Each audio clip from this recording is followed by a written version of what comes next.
Shelby Bonney, and I'm the host of the Technology for Obama Innovator Series.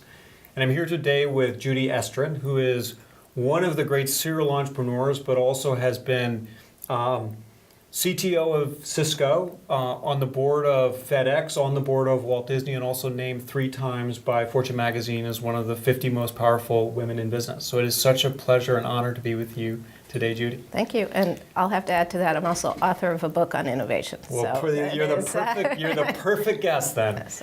So I want to start out, you've had a very diverse background, and I thought it might just be helpful for maybe to spend a minute or two on your background and some of the things you've done and lessons learned. Right, so I'll try to do that in a very short form. I got involved in the internet very early on when I was doing my master's at Stanford, and so I think we would all agree that the internet is one of the great innovations of certainly our time. I then became a serial entrepreneur. I started my career at a small company and ended up realizing how wonderful it was to work at something early. Started over the course of time 7 companies, co-founded 7 companies. I won't go into the details with them, but most of them were involved with networking, the infrastructure of the internet. The third one was in the video streaming market. Cisco acquired that company, and I became Cisco's chief technology officer at the peak of the bubble for a couple of years. Then went back to starting companies, took a break for a while, wrote a book called Closing the Innovation Gap, talking about the gestalt of innovation and what we need to do as a country. It was motivated because I really felt that we had gotten a little lost in terms of real sustainable innovation, and that motivated me to write the book. I, throughout all this, also sat on the board of FedEx for 21 years. I currently still sit on the board of the Walt Disney Company, as well as a couple of small companies. And I am now newly involved in a startup, something I said I would never do again because my son has started a company, and I am working with them. And so I'm back in business again. That's perfect. We need you. Are there a couple, when you look at kind of, because you've seen all sorts of success, you've had success yourself, you've been on the board of some incredibly successful companies. Are there a couple factors you think are important to what makes one company successful while other companies fail? So I think this is innovation and entrepreneurship, which are 2 different things intertwined, but 2 different. You can be very innovative as a big company as well as a small company. It's one of those areas where it's very hard to say, here are the 5 areas of success. But one of the things I tried to do when I wrote the book was say, okay, what are some of the common things that I see across cultures that create innovative cultures? Big companies or little?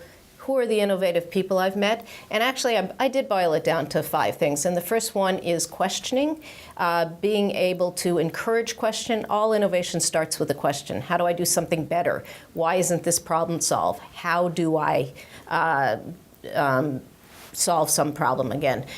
So questioning, and questioning is not just asking questions, but self-assessment.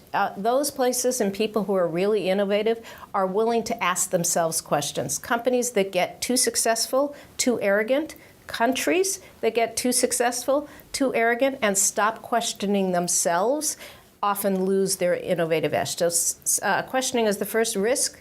Willingness to fail, acceptance of failure, and understanding that you learn from failure. No one wants to fail, but if it's not a failure of ethics, then you actually want to encourage failure because that's the way people learn. The third is openness to collaborate, an open mind, open to serendipity, to see something new happening. The fourth is patience. Innovation takes time, and one of the issues we have in today's culture is we're very impatient. And incremental innovation can happen, but true innovation takes patience. The fifth one is trust, and trust is many things. You need to trust in yourself and your gut instinct. Investors need to trust in their invest in their companies. Leaders need to trust in their people. But the other thing you need is a safety net. And this is where, when you think about innovation in the country, a safety net in healthcare, a safety net in knowing that you can leave a big company and go start a company, and there is the support around you.